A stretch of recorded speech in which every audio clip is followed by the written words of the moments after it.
Hey everyone! Welcome back to the channel. Today I'm diving deep into a topic that's sparking debates all around the globe. Is China ending dollar dominance? It started with a whisper that sent shockwaves through global markets. One simple command from Beijing: stop using the US dollar. With that, China signaled to the world it's no longer playing by Washington's rules, and certainly no longer listening to Donald Trump. For years, the US fired economic weapons, chip bans, export controls, and punishing tariffs. But now, China isn't playing defense anymore. It's striking back. This isn't just a trade war.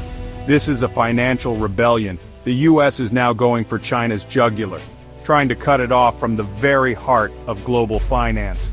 Just last month, Washington told the Asian Development Bank, stop giving loans to China. Their reason? China's no longer poor, no more special treatment. From Beijing's perspective, that wasn't just unfair. It was a global insult. Then came Treasury Secretary Scott Bessent, rallying the world to isolate China, threatening, warning, demanding do business with China and you're cutting your own throat. And that's just the beginning. Now, America's playing its strongest card, the dollar. By controlling access to global money, it's trying to box China in. Tariffs remain sky high, and Washington's message is blunt. Stop producing, start buying from us. But here's the twist. This strategy might be backfiring. Let's rewind. China, once labeled a developing country, got cheap loans and easy trade perks. But now, the US says it's time to take those perks away. It's no longer about fairness. It's about control. Washington wants institutions like the IMF and World Bank to follow its playbook. Climate change, gender, social development, not priorities. The US wants results, its results. But what happens when the world's financial tools are treated like US weapons? Even Bessent's message was undercut. Just hours later, President Trump added fuel to the fire. Do what we want or get tariffs. This wasn't diplomacy. This was economic bullying. The world began to ask, does America lead or dictate? And while the US pushed its allies away, China grew closer to them. In Qatar, in ASEAN, in Africa, China's grip strengthened. The Belt and Road Initiative, over 146 countries are on board. Why? Because China is the factory of the world. In 2024, it produced 30% of global manufactured goods. It's now the #1 industrial power, and second only to the US in nominal GDP. But when adjusted for real output, China's already #1. A program called Made in China 2025 changed everything. It wasn't about making cheap goods anymore, it was about dominating tech. AI, EVs, chips, robotics.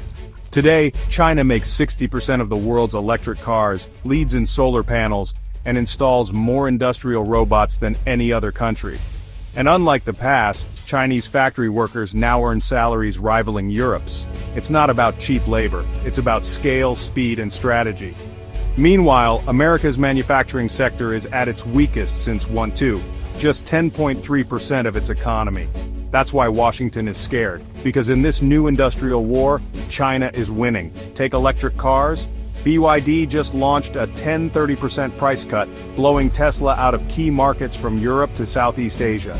This isn't just competition, it's a declaration. But the most dangerous shift is happening quietly. In currency. China just ordered banks to settle at least 40% of trade in yuan, up from 25%. This isn't a suggestion, it's a strategic strike. If successful, over $3 trillion in trade could bypass the US dollar, weakening its global grip and drawing investors toward China's booming markets. Goldman Sachs warns, even a 1% rise in the yuan could lift Chinese stocks by 3%. This is a zero-sum game. For every dollar flowing into China, one leaves US markets. If China builds a new financial system, separate from the West, then the US risks losing its most powerful weapon: economic control. And that brings us to a chilling question. When a powerful nation is cornered, history shows it doesn't back down. It strikes. Could this economic war escalate into something more? From trade to tech, finance to factories, China's launching a full-spectrum counteroffensive. It's not just about surviving US pressure. It's about building a new global system. One where Washington's rules no longer apply. The real question isn't whether China can weather America's pressure, it's whether the rest of the world is ready to follow China into a new economic order.